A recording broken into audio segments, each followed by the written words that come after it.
ഗാസയിലെ വെടിനിർത്തലുമായി ബന്ധപ്പെട്ട് ഫലസ്തീനി പ്രതിരോധ പ്രസ്ഥാനമായ ഹമാസ് 24 മണിക്കൂറിനുള്ളിൽ നിലപാട് അറിയിക്കുമെന്ന് പറഞ്ഞിരിക്കുകയാണ് US പ്രസിഡന്റ് ഡൊണാൾഡ് ട്രംപ് ഇപ്പോൾ.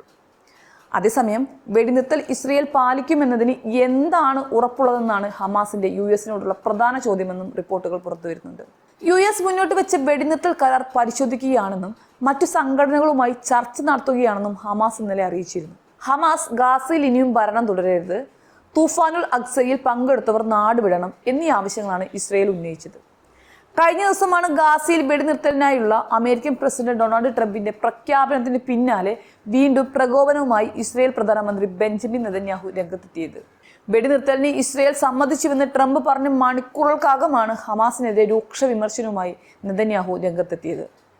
ഹമാസിനെ പൂർണ്ണമായും തകർക്കുമെന്നും എല്ലാ ഇസ്രയേലി ബന്ദികളെയും മോചിപ്പിക്കുമെന്നും നെതന്യാഹു അവകാശപ്പെട്ടിരുന്നു.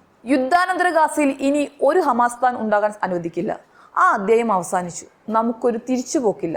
ഹമാസിന്റെ അടിത്തറ വരെ ഇല്ലാതാക്കും. എല്ലാ ഇസ്രയേൽ ബന്ദികളെയും ഉടൻ മോചിപ്പിക്കുമെന്നും ട്രാൻസ് ഇസ്രയേൽ പൈപ്പ് ലൈൻ സംഘടിപ്പിച്ച യോഗത്തിൽ പ്രസംഗിക്കുന്നതിനിടെ ട്രംപ് പറയുകയുണ്ടായി. ഗാസയിൽ 60 ദിവസത്തെ വെടിനിർത്തലിനായുള്ള അന്തിമ നിർദ്ദേശമാണ് ട്രംപ് മുന്നോട്ട് വെച്ചത്. ട്രംപ് മുന്നോട്ട് വെച്ച പുതിയ വെടിനിർത്തൽ നിർദ്ദേശങ്ങൾ ഹമാസ് പരിശോധിക്കുന്നതിനിടയിലാണ് പ്രകോപനപരമായ പ്രസംഗമുണ്ടായത്.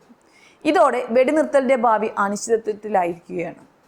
ഗാസയിലെ സംഘർഷം അവസാനിപ്പിക്കുകയും ഇസ്രയേൽ സേനയെ മേഖലയിൽ നിന്നും പിൻവലിക്കുന്നത് ഉറപ്പാക്കുകയും ചെയ്യുന്ന കരാറാണ് ഹമാസ് ലക്ഷ്യമിടുന്നത്.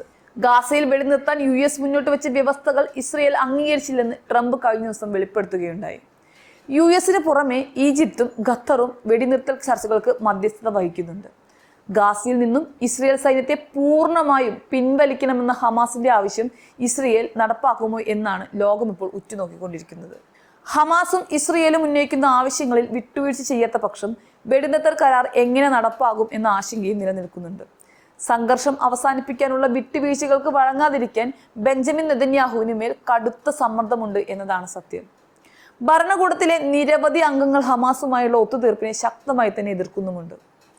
വെടിനിർത്തൽ പ്രഖ്യാപിക്കുന്നതിന് മുൻപ് തന്നെ വെസ്റ്റ് ബാങ്ക് പിടിച്ചെടുക്കാനും നിരവധി മന്ത്രിമാർ ആവശ്യപ്പെടുന്നുണ്ട് എന്നതാണ് മറ്റൊരു കാര്യം.